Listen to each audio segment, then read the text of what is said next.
Hey, future middle level teachers. Welcome to week 9 in MLED 480 middle level methods. This week is going to be a continuation of working on your middle school lesson plan. So much of the information that you saw in the lesson plan, peer review, content area is the same. Your discussion groups are the same. So those of you that have started your peer review, keep going at it. I'll click on the Module 9 information just to go through this. Again, the main focus is the lesson plan. By now, you have filled out the Part A, what you were doing before, prior to the lesson being taught. And again, you don't need to, I know that there's a place where information about how many students, etc., are being used. That is going to be applicable for when you're out there doing your internship or for your practicum class. For this class, just leave it blank. On Part B, we're going to focus on the delivery of the instruction. So please make certain in your introduction you describe how you're going to engage the students. What's a hook that you're going to use to get them interested in your content that you're going to be sharing with them? What are some questions that you're going to be asking? Then you're going to proceed through the procedures.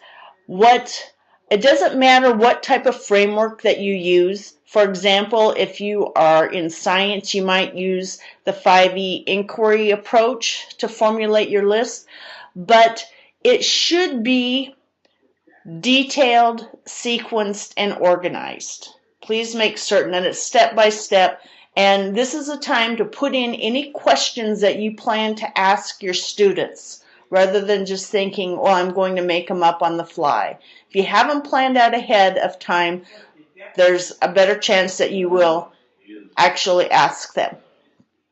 Then, at the end of your lesson, you should have some sort of closure. For those of you that are in my Seed 408 class, that's why I like to use exit slips. That's my way of closing the class, making a connection, hopefully with what you've learned during the day or during the class period to what I want you to remember. So some little closure there. And the assignment part is optional. What isn't optional, and what I will be looking for primarily, besides using the correct standards, is the reflection part. I want you to make certain that you write at least 2 questions that you can answer after the lesson is taught. These aren't questions for your students, they're questions for you. And obviously you won't be able to respond to them until after the lesson is taught. So once you've completed this part or polished up what you've already had, please post it up to the discussion board area for your group so that they can give you feedback.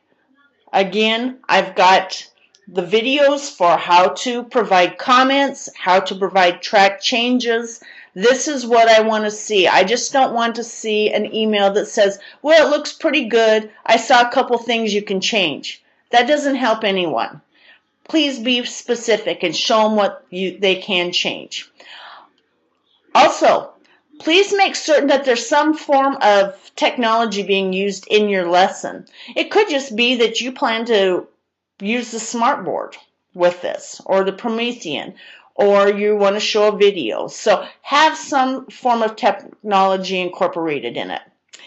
And then lastly, your assignment is, your final lesson plan is to be submitted to the D2L Dropbox by Sunday night, along with your self-grade assessment there. There is a, which hopefully you're using this when you're doing your peer review, but you yourself will fill one out on your lesson plan before you submit it to me into the Dropbox.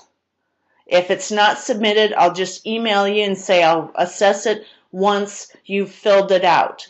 But to me, that's what's most important. It's your chance to be metacognitive and see whether or not you really did address the parts of the lesson plan that you were asked to address. Well, thanks everyone, and if you have any questions, please post them to the D2L discussion board. I look forward to reviewing your lesson plans later on next week.